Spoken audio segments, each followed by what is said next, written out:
Hello friends, welcome back to Bharatiya learning point. आज हम देखेंगे प्रश्नावली 2.4 का दूसरा नंबर क्वेश्चन हमारा बोलता है गुणनखंड प्रमेय लागू करके बताइए कि निम्नलिखित स्थितियों में से प्रत्येक स्थिति में gx px का एक गुणनखंड है या नहीं।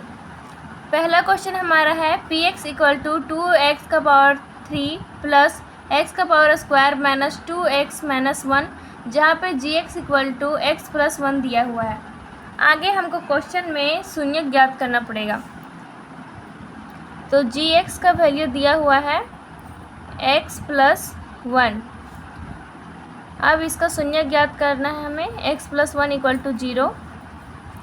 x 1 इधर प्लस में है, 0 की इधर आएगा तो माइनस में हो जाएगा।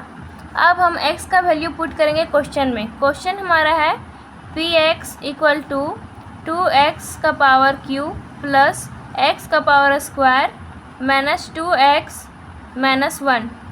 क्वेश्चन में हम x का वैल्यू जो माइनस 1 आया है वो पुट करेंगे।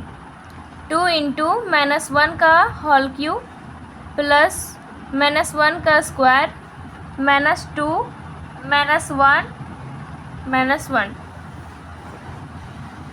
माइनस 1 का होल क्यूब करेंगे तो माइनस 1 आएगा। माइनस 1 इंटू 2 करेंगे तो माइनस 2 आएगा।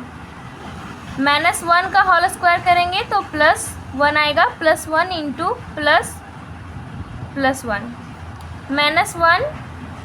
माइनस 2 इंटू माइनस 1 करेंगे। माइनस और माइनस को जब गुना करते हैं तो रिजल्ट हमारा प्लस में आता है। तो माइनस 2 इंटू माइनस 1 प्लस 2 और ये माइनस 1 माइनस 2 कट जाएगा, प्लस 2 कट जाएगा, प्लस 1 माइनस 1 कट जाएगा। जो हमारा रिजल्ट है वो 0 आ जाएगा। तो लिखेंगे gx का गुणनखंड है। हमारा क्वेश्चन बोल रहा था कि क्या gx px का गुणनखंड है, तो हमारा वैल्यू 0 आ गया। सॉल्व करने के बाद तो लिखेंगे हाँ gx जो हमारा px है वो gx का गुणनखंड है। अगला क्वेश्चन देखते हैं, दूसरा नंबर। क्वेश्चन हमारा है px इक्वल टू x का पावर क्यूब प्लस 3x का स्क्वायर प्लस 3x प्लस 1, जहाँ gx equal to x plus 2 दिया हुआ है। फिर से हमें शून्य ज्ञात करना है। gx equal to x plus 2, तो x प्लस 2 इक्वल टू 0। आप लोग सोच रहे होंगे कि x प्लस 2 इक्वल टू 0 क्यों लिखा जा रहा है, x प्लस 2 और 0 क्यों लिखा जा रहा है, क्योंकि हमें शून्य ज्ञात करना है, इसलिए यहाँ पे इक्वल टू करके 0 लिख रहे हैं। तो x 2 इधर प्लस में है, 0 के इधर आएगा तो माइनस में हो जाएगा। अब हम x का वैल्यू पुट करेंगे क्वेश्चन में। क्वेश्चन हमारा है x का power 3 plus 3x square plus 3x plus 1।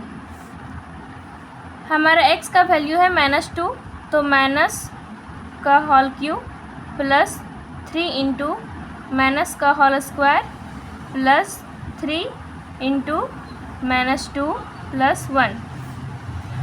Minus 3 का होल क्यूब करेंगे तो देखिए minus 2 into minus 2 into minus 2, तो 2 गुना 2 4 को फिर से 2 से गुना करेंगे तो 8, तो माइनस में हमारा वैल्यू आ जाएगा तो माइनस 8। फिर यहाँ माइनस 2 का होल स्क्वायर करेंगे तो प्लस 4 आएगा।